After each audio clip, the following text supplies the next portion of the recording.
Informasi lainnya, Lembaga Pembinaan Qiraatil Quran atau LPQQ mengadakan pelatihan bagi para guru ngaji. Acara tersebut dilaksanakan guna mendukung gerakan pengentasan buta aksara Al-Quran. Dan berikut liputan selengkapnya.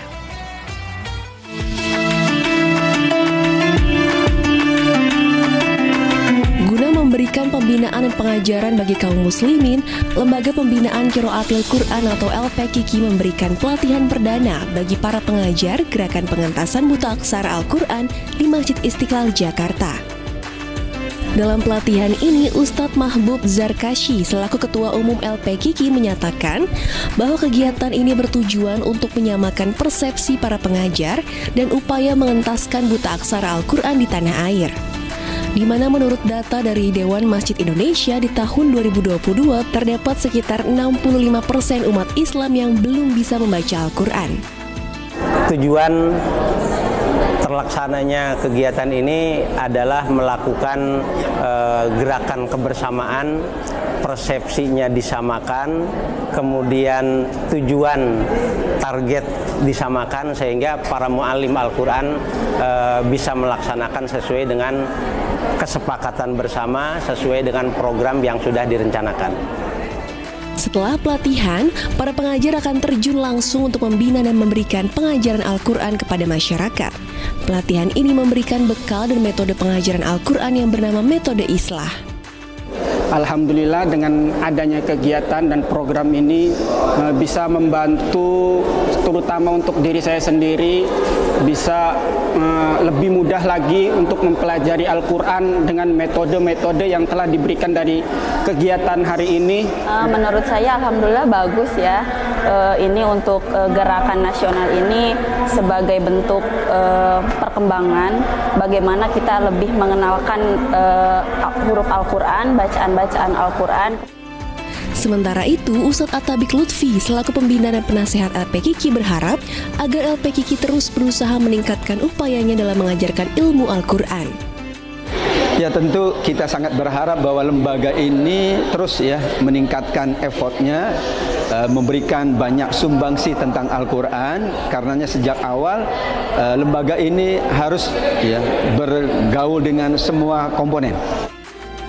LPQQ yang sudah ada di 27 provinsi ini diharapkan bisa memberikan manfaat dan sumbangsih kepada masyarakat luas, khususnya dalam pengentasan buta aksara Al-Quran.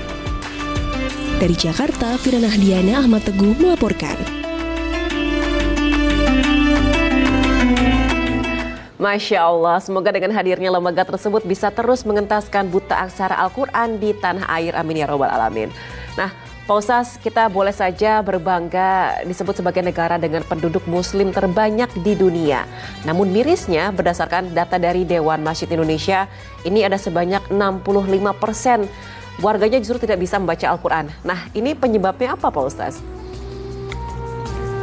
Kalau saya melihat, ini bukan penelitian ya, penglihatan sekilas begitu saja. Itu barangkali ada faktor penyebabnya itu di pendidikan agama di sekolah-sekolah kita ya. Sekolah-sekolah umum itu kan pendidikan agamanya porsinya sedikit. Nah yang sedikit itu muatannya kan juga bermacam-macam. Ada muatan akhlak, ada sejarah, ada tauhid, ada fikihnya dan seterusnya. Sehingga untuk mungkin porsi untuk melatih, membiasakan mengaji, membaca huruf Al-Quran ini menjadi sangat kecil. Nah dari situ mungkin saja nanti anak yang sudah seharusnya kalau lulus SD katakan sudah bisa membaca Al-Quran, ini bisa jadi belum gitu. Nah, jadi karena itu saya kira itu menjadi titik yang harus kita perhatikan. Di sekolah-sekolah umum tampaknya masih banyak yang semacam itu, porsi pendidikan agamanya masih sangat kecil. Nah karena itu kemudian ada kan sekolah-sekolah yang swasta gitu yang kemudian menambah jam pelajaran lagi untuk menguatkan atau melatih anak-anaknya membaca Al-Quran. Yang kedua mungkin faktor lain bahwa memang dari pihak keluarga sendiri ya tidak terlalu ada perhatian yang cukup mengenai hal ini. Jadi asal anaknya sudah sekolah, pulang sudah. Jadi nggak mau tahu anak sekolah belajar apa, sudah bisa apa, nggak pernah ada evaluasi dari pihak orang tua. Nah akibatnya ya sudah, begitu anak sekolah asal sekolah, pulang-pulang dan seterusnya, orang tua tidak pernah tahu di usia yang menjelang dewasa ke remaja baru sadar, oh ternyata anak saya nggak bisa apa-apa, belum bisa baca Quran, belum bisa sholat dan seterusnya. Jadi itu kelemahan dari pihak orang tua.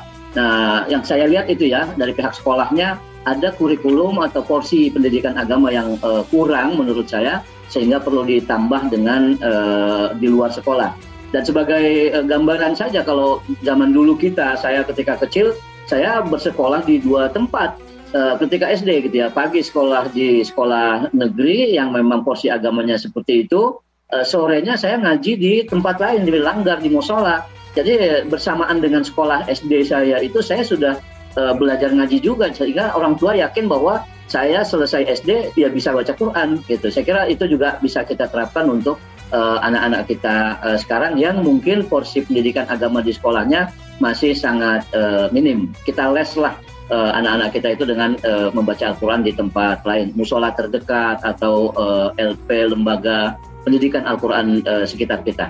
Saya kira gitu ya Kak Wanda.